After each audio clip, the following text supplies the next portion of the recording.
Une anecdote de plus qui confirme que la FIFA est la plus grande organisation jamais créée, tout sport confondu. Vous vous souvenez du quadruplé de la FIFA face à Arsenal en 2010 en quart de finale, retour de la Ligue des Champions.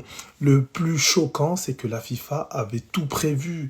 D'ailleurs, je vous conseille le livre de Pep Guardiola, un petit peu de culture, dans lequel il raconte que ce qui le choquait le plus quand il coachait la FIFA, c'est que elle prévoyait tout à l'avance. Elle lui disait comment le match allait se dérouler, ce qu'il allait se passer. Et on en a une preuve avec ce témoignage de Diego Milito, ancien attaquant de l'Inter, qui remporte la Ligue des Champions d'ailleurs cette saison en 2010 avec l'Inter Milan, et qui raconte comment son frère, donc Gabriel Milito, qui était défenseur du FC Barcelone, a vécu l'impensable, l'incroyable avec cette jeune FIFA de 22 ans. Ce jour-là, donc en fait, Arsenal ouvre le score. Sachant qu'au match aller, il y avait eu 1-1, on est en quart de finale.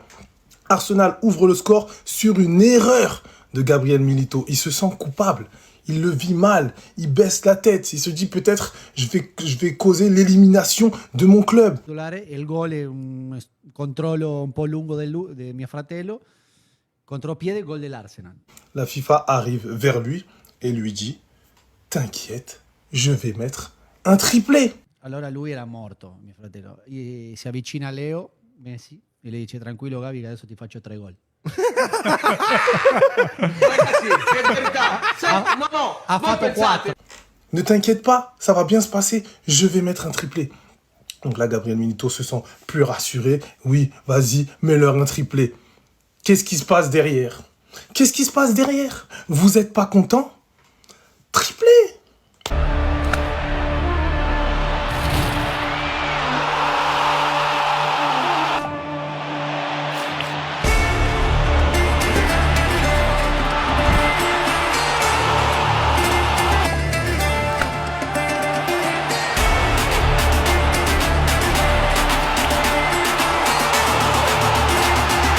Mais c'est pas fini.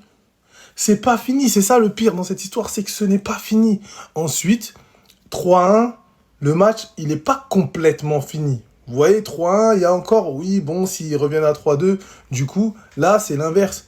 C'est Gabriel Milito qui va voir la FIFA et qui lui dit, franchement, je me sens pas complètement rassuré. Va leur mettre le quatrième, s'il te plaît. Comme ça, on est tranquille. Je suis plus tranquille. La FIFA dit, d'accord, mon cher. Ton vœu sera exaucé. A un certo punto vinciamo 3-1 credo, ma ancora la partita era un po' aperta e mio fratello è in un fallo, va e le dice Leo dai chiudi la partita. Vuoi che faccio un altro? Adesso te li faccio. È andato e fatto. Qu'est-ce qui se passe derrière? Vous êtes pas content? Quadruplé!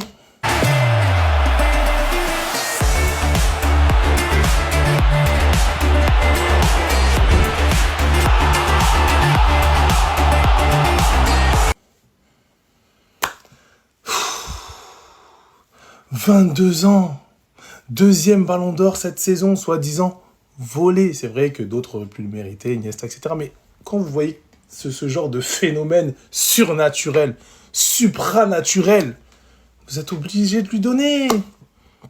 Vous êtes obligé. C'est comme en 2012, quand la FIFA va prendre son 4e ballon d'or d'affilée et que Pirlo, qui avait fait une bonne saison, qui était allé en finale de l'Euro, on lui a posé la question, on a dit, mais il y a un mec qui a mis 90 buts, vous voulez que je fasse quoi? Les gars, soyez reconnaissants d'être dans la génération de la plus grande organisation que le monde du sport ait connue. La FIFA. Ha fatto 4 gol. Quarti di finale. Numéro 10, je distribue comme Léo, Messi, je suis dans le ghetto.